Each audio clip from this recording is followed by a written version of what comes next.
أنا الداعي بإيماني أنا الإسلام رباني إن الحمد لله نحمده ونستعينه ونستغفره ونستهديه ونعوذ بالله من شرور أنفسنا ومن سيئات أعمالنا من يهد الله فلا مضل له ومن يضلل فلن تجد له وليا مرشدا وأشهد أن لا إله إلا الله وحده لا شريك له وأشهد أن محمدا عبده ورسوله اللهم صل وسلم على حبيبنا محمد قائد المؤمنين في الدنيا والآخرة وعلى آله وأصحابه ومن تبعهم بإحسان إلى يوم الدين أما بعد فيا معاشر المسلمين رحمكم الله أوصيكم وإياي بتقوى الله والله سبحانه وتعالى يحب المتقين وقال تعالى يا أيها الذين آمنوا اتقوا الله حق تقاته ولا تموتن إلا وأنتم مسلمون وقال رسول الله صلى الله عليه وسلم اتق الله حيثما كنت وأتبع السيئة الحسنة تمحها وخالق الناس بخلق حسن. Bapak, saudara-saudara sekalian, jamaah salat Jumat rahimakumullah. Pada dasarnya manusia itu menginginkan keberuntungan. Tidak ada yang ingin rugi.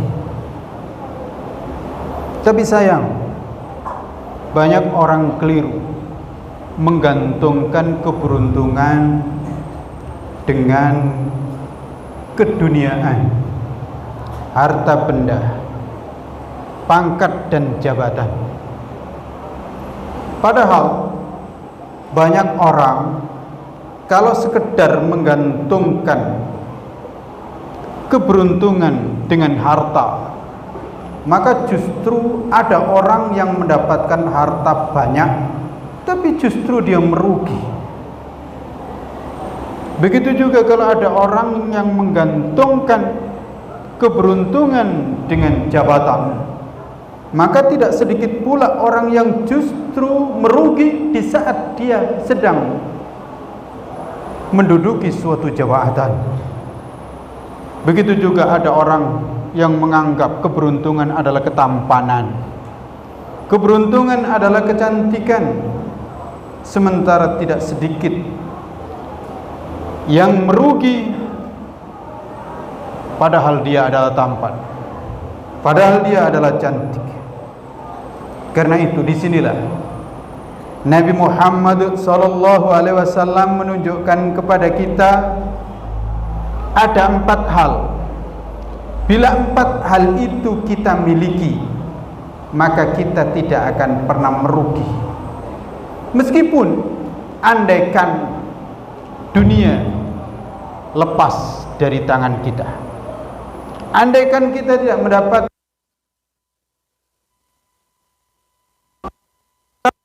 4 hal kita miliki, maka kita tidak akan pernah ditimpa kerugian. Berarti kita selalu beruntung.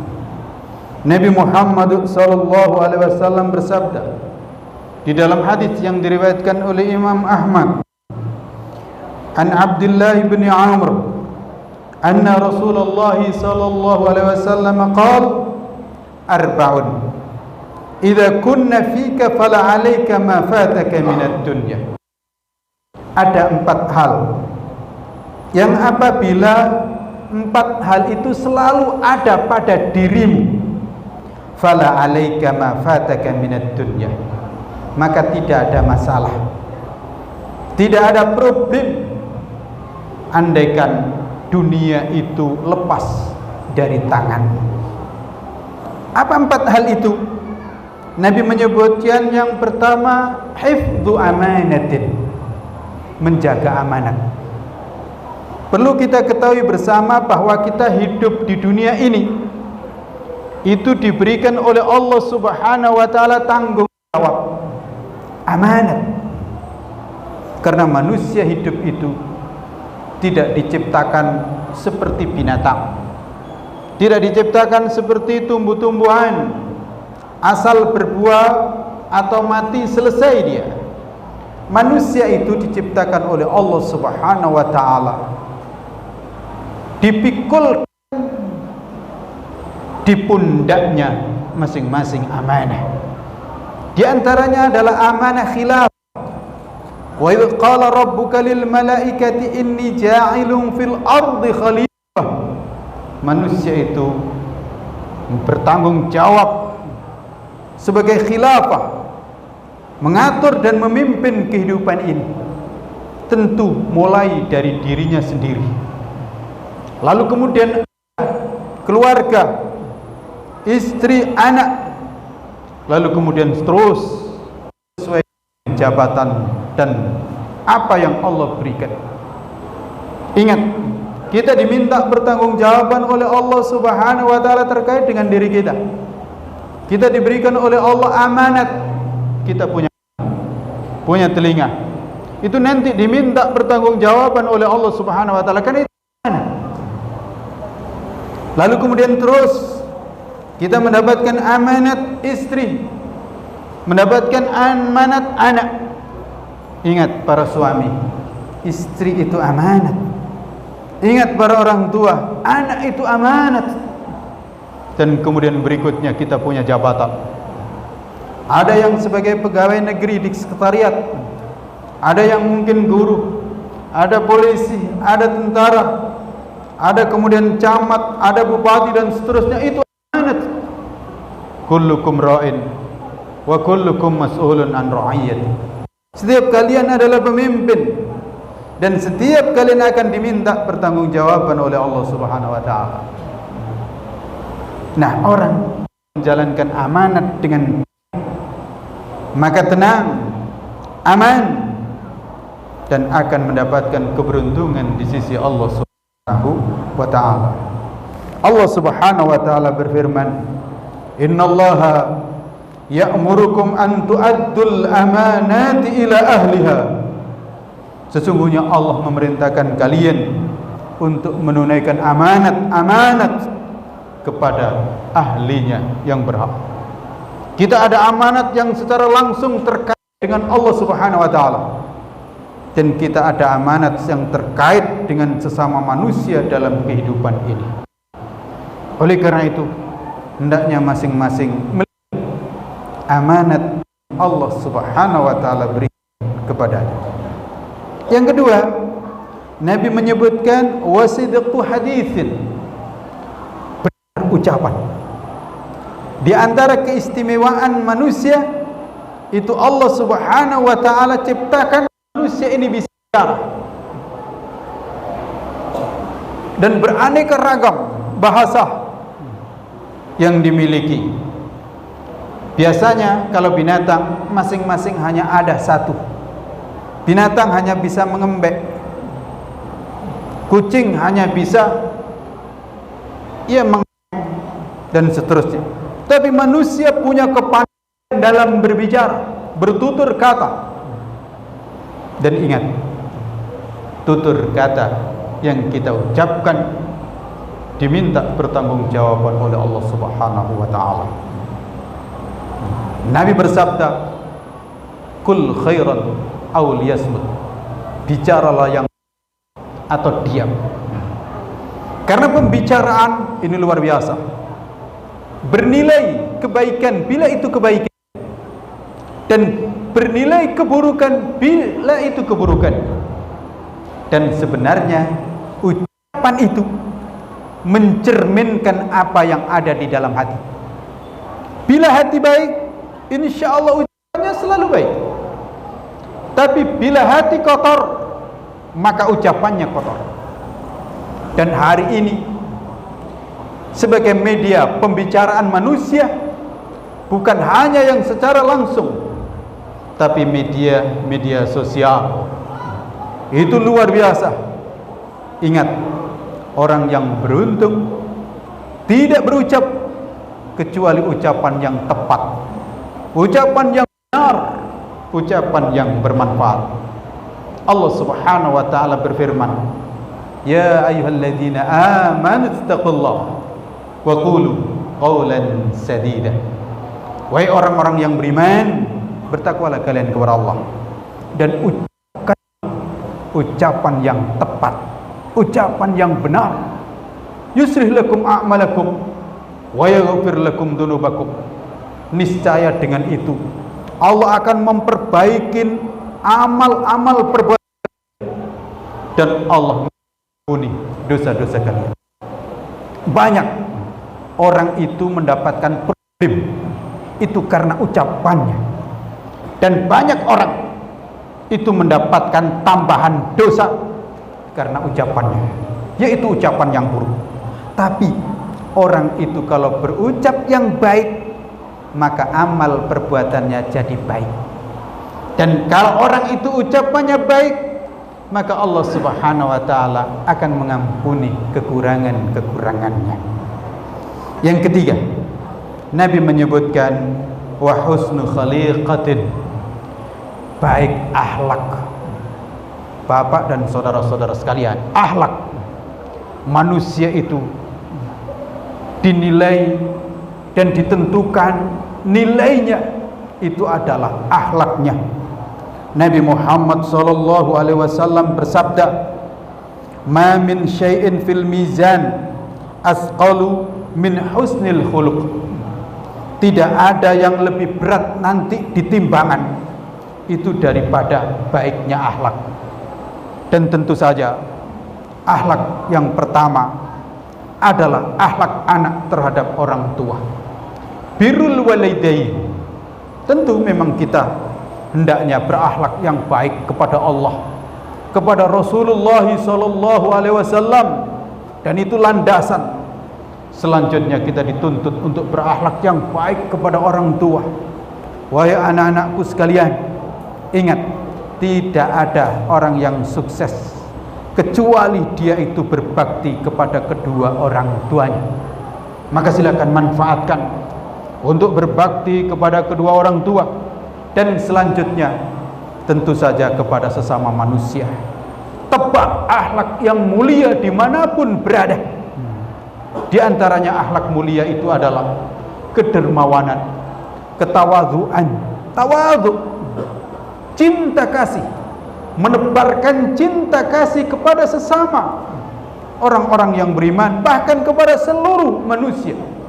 Karena itulah kita mendapatkan ajaran, yaitu hablum minan nas. Di samping ada hablum minallah, ada hablum minan nas. Lihat, kalau kita ingin diperlakukan orang lain seperti ini, maka hendaknya kita memperlakukan orang lain seperti ini juga. Ukur akhlak. Jangan sekali-kali sombong, jangan sekali-kali serakah, menang sendiri, mau benar sendiri. Akhlak yang mulia adalah ketawadhuan, kedermawaan, dan kemudian menebar cinta kasih. Nabi Muhammad sallallahu alaihi wasallam bersabda, "La tadkhulul jannata hatta tu'minu wa lam tu'minu hatta tahabu." Kalian tidaklah masuk surga sehingga kalian itu beriman, dan kalian tidaklah beriman sehingga kalian itu saling cinta mencintai. Nabi juga bersabda, "Ittaqillaha haitsu ma kunt." Bertakwalah kalian di mana saja berada. Wa adbi sayyi'atal hasanatan huwa, dan segera iringin keburukan dengan kebaikan, karena kebaikan itu bisa menghapus keburukan. Wa khaliqin nasa bi khuluqin hasan, dan bergaullah dengan sesama manusia dengan pergaulan akhlak yang mulia. Yang keempat, Bapak dan saudara-saudara sekalian, Nabi menyebutkan agar kita tidak pernah merugi, agar kita tidak pernah sengsara, agar kita selalu beruntung. Yang keempat adalah wa'iffatun fi tu'matin, berhati-hati dalam soal makanan. Kita manusia membutuhkan makan dan minum. Hendaknya setiap saat kita makan dan minum, kita lihat makanan kita itu. Makanan kita itu halal atau tidak. Kita orang-orang yang beriman punya tata aturan. Yang kita makan hendaknya adalah makanan yang halal, yang thayyibah. Kulu mimma fil ardi halalan thayyibah. Makanlah kamu di muka bumi ini dari apa-apa yang halal dan yang baik. Kita tahu ada makanan-makanan yang diharamkan oleh Allah Subhanahu wa taala secara zatnya. Babi, khamr, darah, bangkai dan seterusnya, itu haram secara zatnya. Tapi ada juga makanan dan minuman yang haram karena cara mendapatkannya. Ingat, hendaknya kita lihat ini yang kita minum, yang kita makan itu halal atau tidak. Mungkin jelas tidak dari bangkai, tidak dari babi, tapi silakan dicek ini tadi cara mendapatkannya benar atau tidak. Jangan sekali-kali korupsi, jangan sekali-kali mencuri, jangan sekali-kali mengambil yang bukan hak, karena itu haram dan itu berpengaruh. Disebutkan di dalam hadis, orang yang seharusnya doanya dikabulkan oleh Allah. Nabi menyebutkan ada orang yang seharusnya doanya dikabulkan oleh Allah, tapi karena makanannya dan minumannya, pakaiannya dari yang haram, fa anna yustajabu lahu, maka bagaimana doanya dikabulkan oleh Allah Subhanahu wa taala. Dan perlu kita ketahui, manusia itu pada dasarnya sudah disediakan oleh Allah Subhanahu wa taala rezekinya. Maka enggak mungkin manusia itu sampai kurang. Tidak akan kurang dalam persoalan rezeki. Oleh karena itu, hendaknya dipastikan rezeki yang diterima adalah rezeki yang halal, baik halal secara zatnya maupun halal secara mendapatkannya. Ya ayuhan nas, kulu mimma fil ardi halalan thayyiban wa la tattabi'u khutuwati syaitan innahu lakum aduwwum mubin. Wahai sekalian manusia, makanlah dari apa-apa yang ada di bumi, halalan thayyibah, yang halal lagi baik. Wala tattabi'u khutuwati syaitan, dan janganlah kalian mengikuti langkah-langkah setan. Sesungguhnya setan itu musuh yang nyata bagimu. Barakallahu li wa lakum fil Qur'anil Karim wa nafa'ani wa iyyakum bima fihi minal ayati wa dzikril hakim wa taqabbalallahu minni wa minkum tilawatahu innahu was-sami'ul 'alim wa tub 'alaihi innahu wat-tawwabur rahim.